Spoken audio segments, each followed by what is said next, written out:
RRB, l'invité du matin.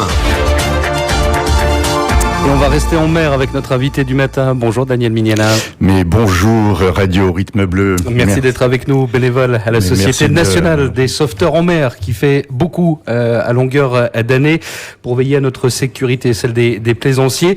C'est un jour important, demain, pour la Nouvelle-Calédonie, avec l'inauguration, la naissance, vous me disiez, d'une nouvelle station SNSM. C'est à Boulou-Paris, c'est ça Bien sûr, bienvenue à Boulou-Paris dans la grande famille des sauveteurs en mer de Calédonie, puisque nous étions 4 stations.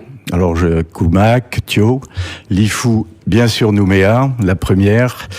Et Boulou-Paris nous rejoint maintenant officiellement dès demain matin à 10h30. C'est compliqué de monter une station SNSM parce que très honnêtement, vu de l'extérieur, Daniel Mignana, on se dit c'est quoi une station SNSM? C'est un bateau, des bénévoles, donc rien de compliqué pour mettre tout ça en place.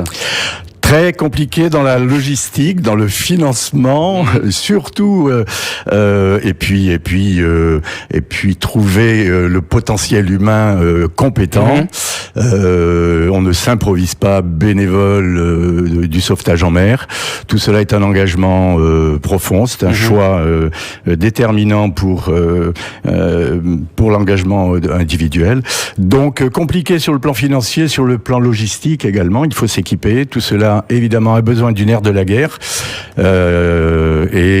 oui, c'est compliqué. S'équiper, ça veut dire que à Boulou-Paris, pour cette nouvelle station SNSM, va y avoir un bateau. Il a une histoire, ce bateau, on connaît bien en Calédonie. C'est Croix du Sud qui quitte Nouméa pour rejoindre Boulou-Paris. La vaillante Croix du Sud qui a rejoint le territoire en l'an 2008. Cela fait donc maintenant 12 ans et qui a servi ô combien efficacement la station de Nouméa depuis 2008 jusqu'à donc 2018. 10 ans sur Nouméa, un effectif de bénévoles qui ont fait leurs premières armes de sauvetage en mer. Que de souvenirs sont rattachés à Croix du Sud, qui est donc maintenant confié et transféré avec toutes les qualités des bénévoles de Boulou-Paris et qui évidemment va continuer de servir le sauvetage en mer sur la région Boulou-Paris. Voilà. C'est une vedette de 10,50 m qui est équipée de moteurs de 330 et qui a un rayon d'action facilement de 60 000 nautiques sans problème. Alors, à vous écouter, on a le sentiment qu'à la SNSM, vous êtes, pardonnez-moi l'expression, mais presque filialement attaché à vos bateaux. C'est une réalité. C'est une réalité incontournable. Le bateau étant le vecteur essentiel de notre intervention. Notre intervention ne se fait jamais elle se fait toujours avec un arrière-plan peut-être le terme de dramatique est un peu fort, mais il y a une situation complexe à résoudre. Et si l'outil n'est pas compétent, si nous ne le connaissons pas dans toutes ses dimensions et ses qualités, forcément notre intervention risque de ne pas aboutir dans ce que nous souhaitons toujours, la réussite du sauvetage en mer et la sauvegarde de la vie humaine. Cette nouvelle station à Boulou-Paris qui sera donc implantée à Port-Wenghi, ça va soulager la station SNSM de Nouméa. C'est aussi le but du jeu. Certes, oui. Elle a été implantée à Boulou-Paris après de nombreuses études géographiques, de zones de navigation. Nouméa intervenait jusque après la passe de Witoé sur Boulou-Paris. Donc là, la création de Boulou-Paris va soulager la station de Nouméa, largement de 25 000 nautiques au sud, voire un peu plus au nord de Boulou-Paris. Donc là, on se soulage, disons, on partage la zone de navigation et nous avons donc une 40aine de milles nautiques sur la station de Nouméa qui seront donc évidemment dévolues à des interventions dans le sud de Nouméa, dans le Grand Sud. Il faut savoir que la station de Nouméa intervient jusqu'à la passe de Yaté, l'île de Pin comprise. l'île des Pins comprise, donc la Sarcelle, enfin bon, et tous les îlots du Sud. Et j'aimerais qu'on s'intéresse justement à la station de Nouméa. L'année 2019 s'est achevée il y a quelques semaines maintenant. Est-ce qu'il y a un bilan du sauvetage en mer pour la SNSM? Combien de sorties Oui, là tout cela est bien comptabilisé. Nous sommes à 82 sorties en 2019. Oui. Quand même, c'est beaucoup, 82 sorties, on n'arrive pas à s'imaginer. C'est une tous les 3 jours, donc nos bénévoles sont d'astreinte 24 heures sur 24, 7 jours sur 7. Nous sommes très discrets, mais nous sommes vigilants. Nous sommes là 24 heures sur 24, 7 jours sur 7, dimanche et vacances comprises. Donc il faut savoir quand même que sur le plan national, cette année, il y a eu plus de 9200 personnes secourues, vraiment, sauvegarde de la vie humaine. Donc ça représente une personne sur 100.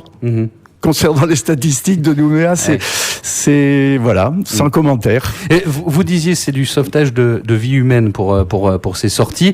Justement, c'est quoi votre type de sortie? C'est vraiment d'aller sauver des vies, ou pardonnez-moi l'expression que j'utilisais tout à l'heure en préparant cette interview, que je vais reprendre sans aucun mépris, ou est-ce que c'est tonton Marcel qui a oublié de mettre de l'essence dans son moteur?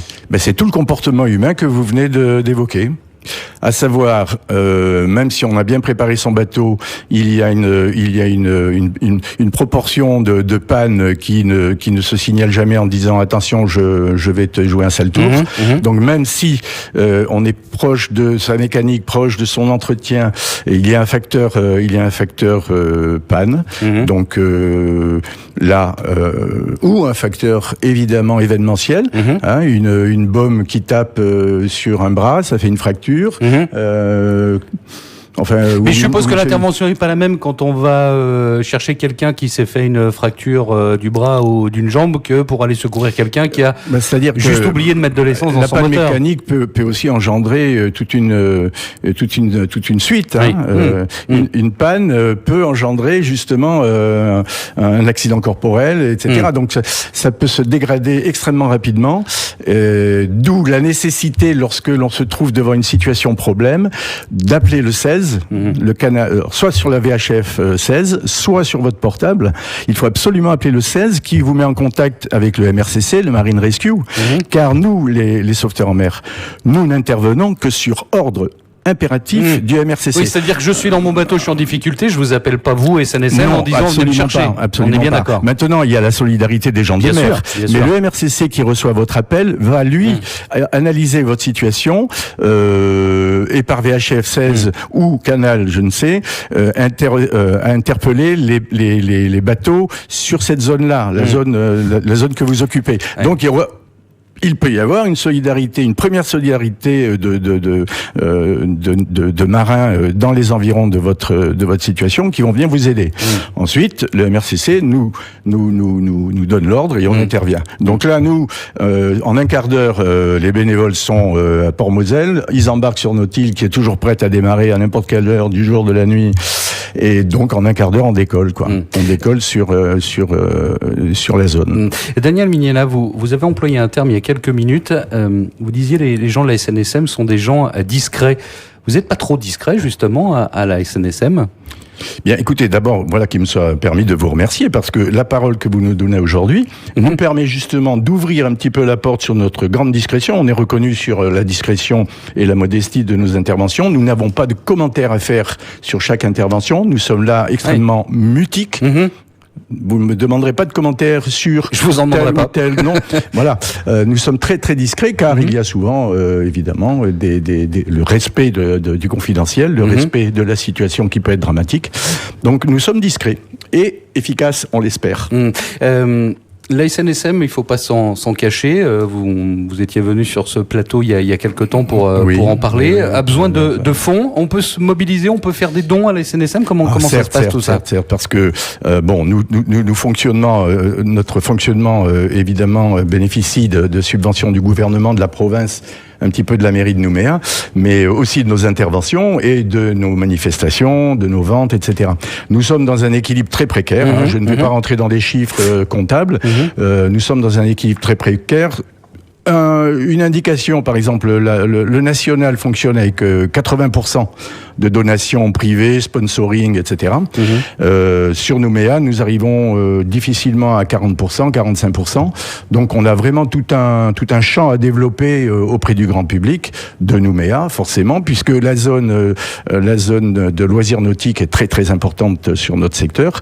Et donc, eh bien voilà, on fait un appel à tous les gens qui pratiquent le loisir nautique, aux professionnels de la mer, de penser à la donation. Il faut savoir que la donation du particulier fait bénéficier celui-ci de 75% de réduction fiscale. 10 000 francs donnés à la SNSM vous enlève 7 500 francs sur votre facture fiscale. Et 60% aux entreprises. Donc ce qui peut représenter un véritable intérêt pour le chiffre d'affaires des sponsors et des entreprises. Bien entendu, nous envoyons dès la réception du don, nous envoyons le reçu fiscal qui prouve que Monsieur Dupont a versé 300 000 francs. Vous vous rendez compte? Un dernier mot, Daniel Mignana, on est dans la période des vœux, puisqu'on est toujours au mois de janvier. Ah oui. Vous formulez des vœux à la SNSM pour cette année 2020 qui a débuté? Nos vœux sont que les brises marines soient douces et lumineuses auprès de tous ceux qui pratiquent ce merveilleux milieu marin que nous connaissons en Calédonie, avec évidemment le grand respect que nous devons à cet environnement. Voilà, des vœux de bonheur, de bonnes pratiques de ce milieu, et puis que les rythmes soient bleus, sans faire que les rythmes soient bleus. On est dans le jeu de mots ce matin. Voilà, que les rythmes soient bleus dans ces pratiques-là, avec je pense beaucoup la nécessité de respecter l'environnement. Merci Daniel Mignana d'être venu ce matin. C'est bénévole. Voilà, ça nous a permis de nous faire entendre. Et la Société nationale de sauvetage en mer.